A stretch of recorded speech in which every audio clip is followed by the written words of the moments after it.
Actually, the way I got into it was Fred Knapp and another guy named Pat McCullough got the garage next door to the gas station I worked at when I was going to high school. And that's how I got to know him. You actually decided to drive a little bit. Yeah, we bought his car. Oh, is that right? Yeah, it was a '39 Ford Coupe, number 34. That bought it for $50. We raced it at Skyline. That was before Stateline, over there, Sugar Grove, and Jamestown Speedway. Skyline was just a narrow little track with horrible corners on it. Jesus, if you could get around it without getting off the end of it, you were really lucky. You there for the first night? Yeah. What was that like? What was day one like? Oh, it was crazy. It had rained, I don't know how many days before that. Right. Everybody and their brother was stuck in the parking lot. The track wasn't all that bad, but yeah, it was crazy. You remember much? Was there a big crowd? Was there? Yeah, there was a good sized crowd there. Had some pretty good drivers. Emery Man was there. He was a kind of the hot dog at the time.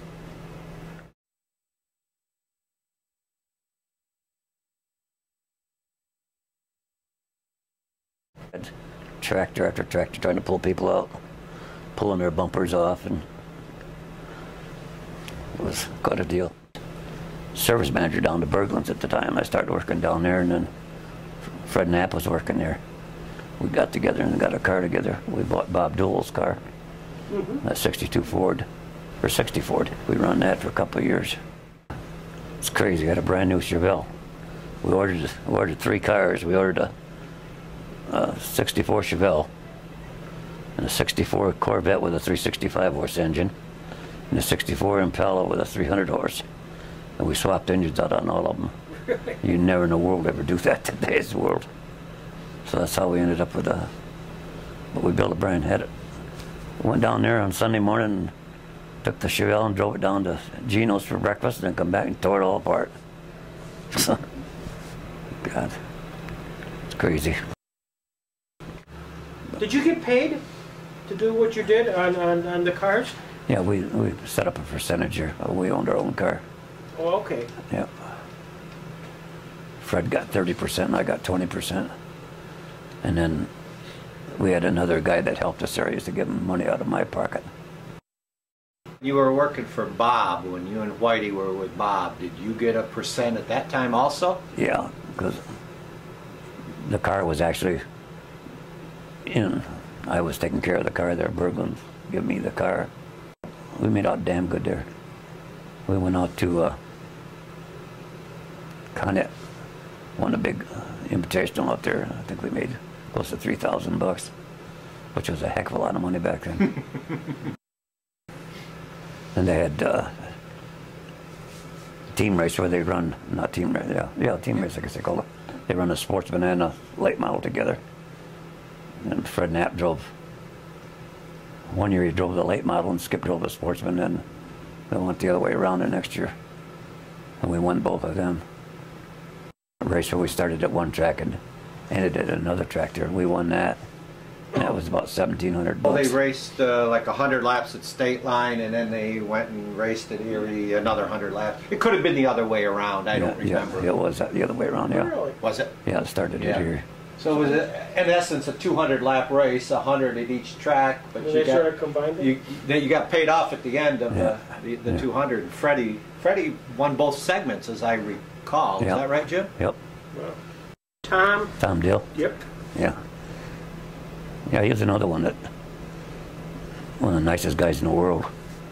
Yeah, he would definitely, he would get you around. Yeah, I forgot about Tom. Yeah, he'd definitely do that. What was unique about Tom? Why would, I actually think that he did it just because he thought it was funny. He used to pick on Floyd Finelli, and you got to be a goddamn idiot to pick on Floyd Finelli. But he'd get him going sideways and stuff there.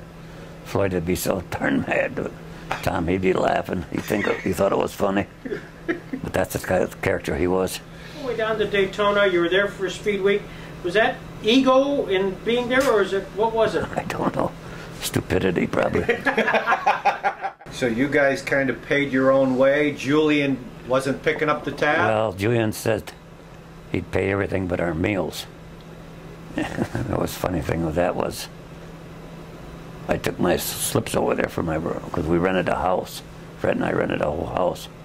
And he gave me just half of my rent. And I said something to him about it, and he says, well, I'm not going to pay for your wife. I said, oh, Christ, she sleeps in the same bed. But that was kind of, that was Julian. Dean Layfield died in 1961, and he was really the first driver to die while racing. Yeah.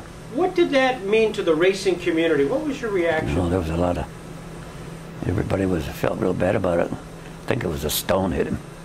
I believe a stone hit him there, yeah. In fact, he drove for a guy that worked with me, Herb Lieberg. Yeah, it was too bad with Dean. He was probably the first real superstar over there. If you think about the guys that he's working with, they're all the top guys. Yeah. And kind of makes you wonder if it's the chicken or the egg. Yeah. Is it because of Jim that these were the top guys, or were they the top guys and Jim happened to show up, or some sort of a combination? What do you think, Jim? Probably a combination. Plus, I work cheap.